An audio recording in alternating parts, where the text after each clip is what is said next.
Fala galera, bem-vindos ao nosso segundo vídeo de C++ orientados a objeto. E nesse segundo vídeo nós vamos aprender a como declarar os métodos constructor e destructor.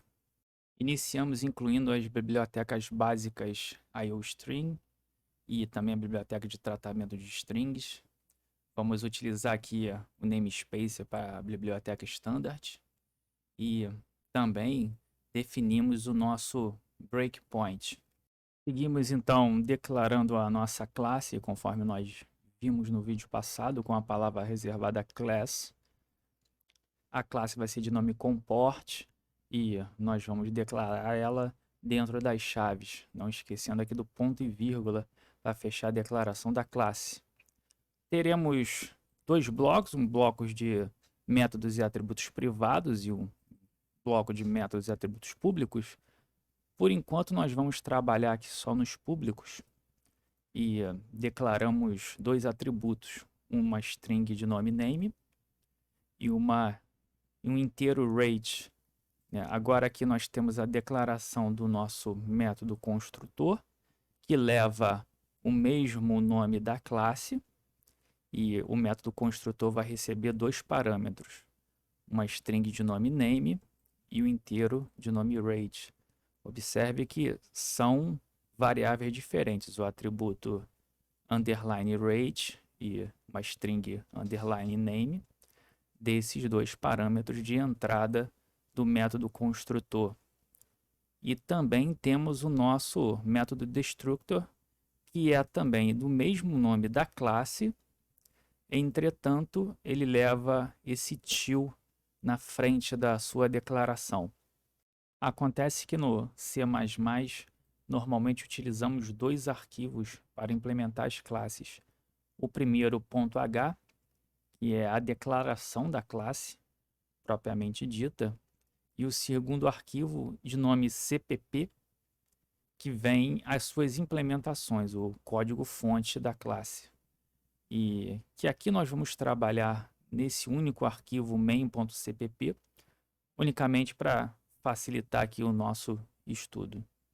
Então, declaramos a nossa classe e agora nós iremos para as implementações. Primeiramente, iremos implementar o nosso método constructor, que é o primeiro método que é executado assim que o objeto é criado. E como nós realizamos essa implementação?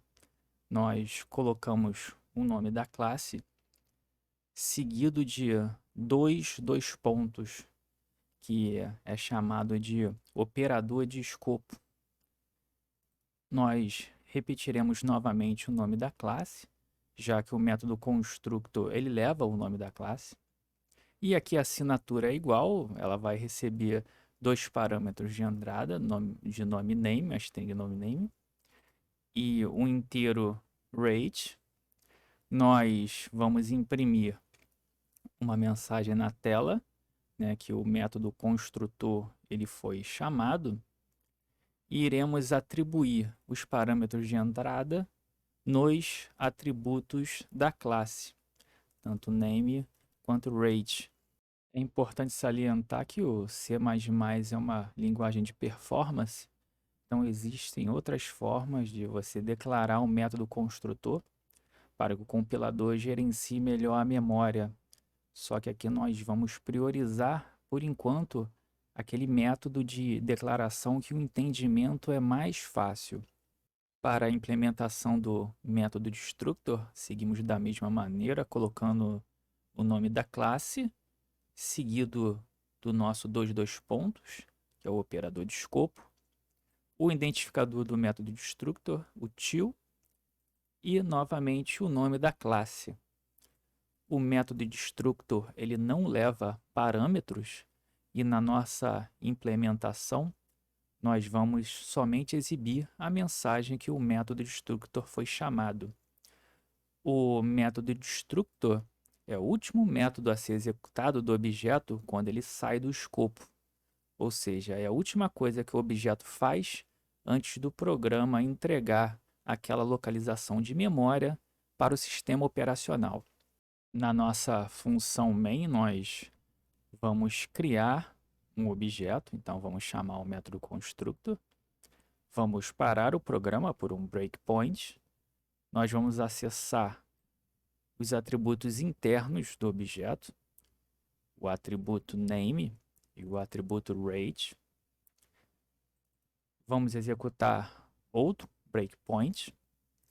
Abaixo nós vamos construir o nosso segundo objeto, mas agora nós vamos utilizar a notação de ponteiro, passando para o método constructor a string e o inteiro que ele necessita para instanciar o objeto.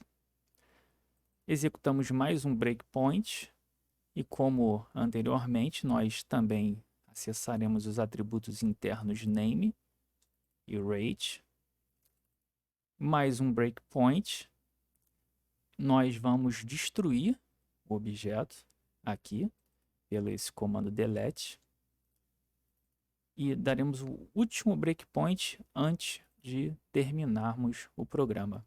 Agora vamos compilar aqui para ver a execução dele. Então, executamos c++.sh, o nosso script de compilação, e passamos o nosso arquivo principal de código fonte.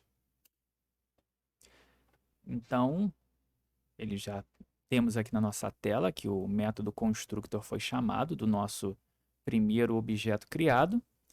Então, nós passamos esses parâmetros default port e 9600, assim como é exigido no nosso método constructor.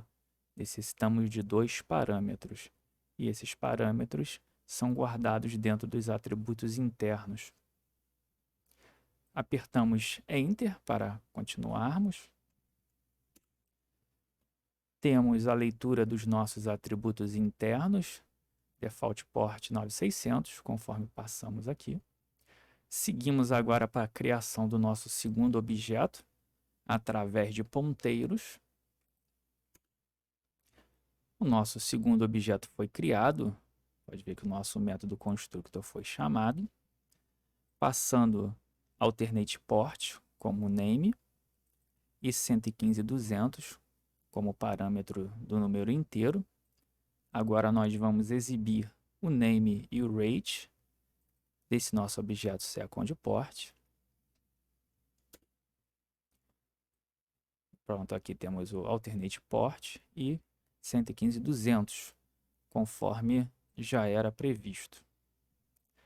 Nós agora vamos deletar, vamos destruir o nosso objeto. E o nosso método destructor foi chamado, já que temos o nosso comando delete e a posição de memória ocupada pelo objeto second port foi liberado para o nosso sistema operacional. No entanto, o nosso objeto master port ainda continua ativo e ele só sairá do escopo no término do programa. Então, depois desse breakpoint aqui, nós teremos o método destructor do nosso objeto master port sendo chamado antes da finalização do programa. Vamos dar mais um Enter. E pronto, o nosso último método de destructor foi chamado. Então agora o que nós vamos fazer é retirar esses 2 atributos name e rate declarados como públicos e nós vamos agora declará-los como privados. O underline na frente de um atributo é uma convenção que indica que esse atributo é privado. E nós vamos novamente compilar o nosso programa e ver o que acontece.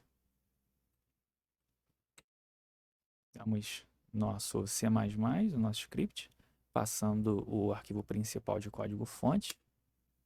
E o nosso compilador, como é esperado, acusa um erro, dizendo que ele não pode acessar os atributos name e rate, já que, como eles estão declarados agora como atributos privados, eles são acessados única e exclusivamente dentro do escopo da classe.